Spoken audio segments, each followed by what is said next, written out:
Hi, I'm Kat, and today I'm showing you how to make this miniature Glam bar cart. Now, I've stocked my bar cart with some champagne, an ice bucket, some champagne glasses, and additionally a variety of spirits and liquor. However, if you're trying to keep yours a little bit more PG-13, I might suggest restocking yours with some hot chocolate, some coffee, or even some tea. Let's go on ahead and get started. Now I'm going to use a super jumbo popsicle stick to make this. This is the one that's about 1 inch thick and 10 inches long. And I'm only going to use about half of this to make two pieces that are 2 3/4 of an inch each. I'm also using a piece of cuttable mirror. And I've purchased this before on eBay several times, but I've also seen them recently in Joann's. Now the one I purchased on eBay came in a pack of 3 and also has an adhesive on the back. So I went on ahead and utilized the adhesive by sticking that to the back of my wooden sticks. Peel off the front paper now, and that's just the paper that keeps it from getting scratched. And pull out 3 coffee stir sticks. You're going to also want some gold paint for this. Now I'm going to use the Testors model paint, which is my favorite for gold details, but a close second is the Krylon 18 karat gold paint.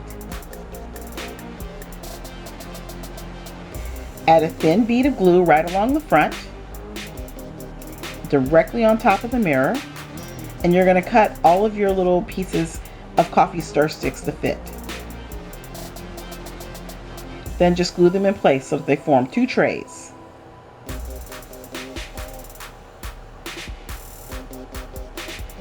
Next, I'm using some duck mirror tape, and this is duct tape in a mirror finish. There's also duct tape in the silver mirror, but I'm going to use the gold because I really wanted a gold bar cart. Now this one of course has an adhesive on the inside, like all duct tapes, but I don't like the adhesive so much for sticking to the wood, so I ended up backing mine with glue. Once you stick one side in place, go on ahead and cut off the corners, and then stick the 2 shorter sides in place as well. You may want to clip these while they dry.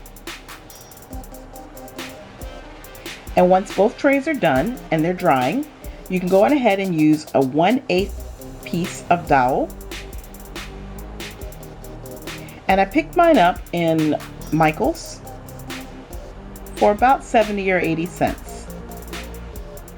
I cut mine into 4 pieces that are 4 inches each, and then I'm going to form an X on either side of the trays.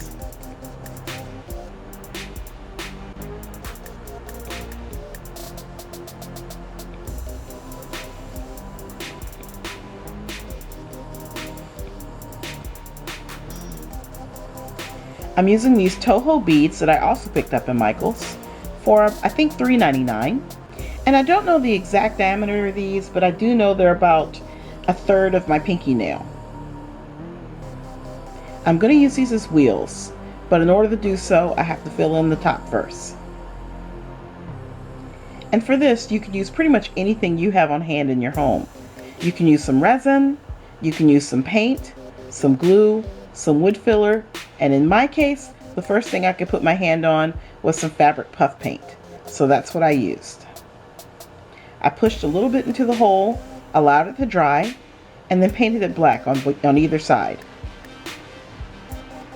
Next, I flipped my cart over and glued the wheels to the bottom. One more step and we're done. Last, we're going to take additional pieces of the 1/8 inch dowel and cut that to fit between 2 of the handles on either side. Then glue them in place using some regular wood glue and fill in any missing gaps and glue smudges with paint. Then you can decorate it as you please, and that's it. You're done. Thanks so much for watching, guys. Bye.